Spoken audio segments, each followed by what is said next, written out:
जय श्री राम। तो आज का हमारा टॉपिक है लिटिगेशन। हम इस टॉपिक को लेकर पहले भी 6 पार्ट बना चुके हैं। यदि आपको वो 6 पार्ट देखने हैं तो इस चैनल पे प्लेलिस्ट अवेलेबल है, आप वहां जाकर देख सकते हैं। नहीं तो हम डिस्क्रिप्शन बॉक्स में उन 6 वीडियो के लिंक डाल देंगे, आप उधर जाकर देख सकते हैं।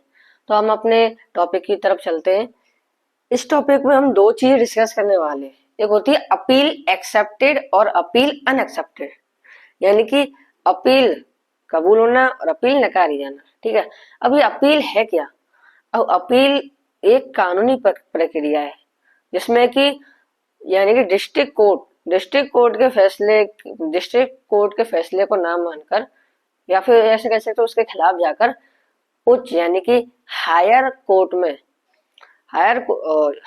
में शिकायत की जाती है उसमें, फिर ताकि उस फैसले के ऊपर की अदालत द्वारा जांच और सुधारा जा सके। ठीक है, यह कानून द्वारा प्रयोग किया गया एक अधिकार है जो किसी निर्णय में त्रुटि सुधारने या कानूनी व्याख्या सुनिश्चित करने के लिए होता है। ठीक है, इसको या तो वकील कर सकता है या फिर जो पीड़ित पक्ष है यानी कि जो अपील करना चाहता है वो कर सकता है। ठीक है, ये तो अपील के बारे में जाना। और अपील भी कबूल होना और नकारी जाना। हमने अपील कर तो दी पर वो क्या वो एक्सेप्ट करी जाएगी या फिर वो अनएक्सेप्ट कर नकार दी जाएगी। ठीक है, तो ये 2 चीजें हम जानने वाले हैं। इनको हम कुंडली से देखेंगे, ग्रहों की गणना अनुसार देखेंगे। ठीक है, तीसरे भाव का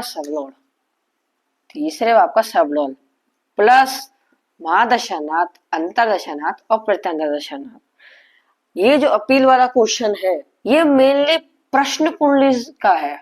इसको हम प्रश्न कुंडली से ही देखते हैं, लगन कुंडली से नहीं देखते। और प्रश्न कुंडली में भी कौन सी 1 to 249 वाली जो हम सीड लेते हैं, सीड लेकर हम पूछते हैं कि भाई एक से लेकर 249 तक कोई भी एक नंबर बताओ, फिर उसकी हम कुंडली बनाते हैं उस अनुसार। ठीक है, तो तीसरे भाव का उपपति और दशानाथ हमें 6वां भाव और 11वां भाव सिग्निफाई करता है।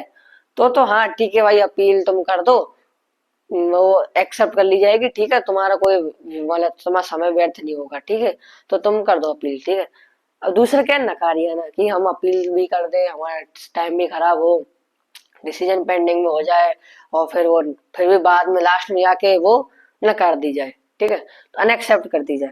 तो अनएक्सेप्ट के लिए फिर से तीसरा भाव हमारा 5-12, पंचम भाव और 12वां भाव, और इसमें भी सेम प्लस में महादशा, अंतरदशा, प्रत्यंतरदशा आएगी, दशानाथ। ठीक है, 5-12 भाव सिग्निफाई करें प्लस अफ्लिक्टेड जुपिटर।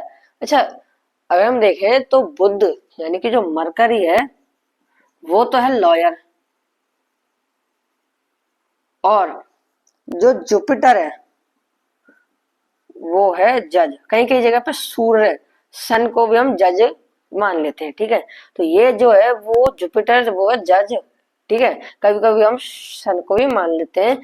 अच्छा, लॉयर की क्या कला होती है? बोलने वाली। तो 3-11 भाव उसमें आने चाहिए। ये तो चलो अलग टॉपिक हो गया, प्रोफेशन वाले में चला गया, इसके ऊपर भी हम वीडियो बनाएंगे प्रोफेशन वाले के ऊपर।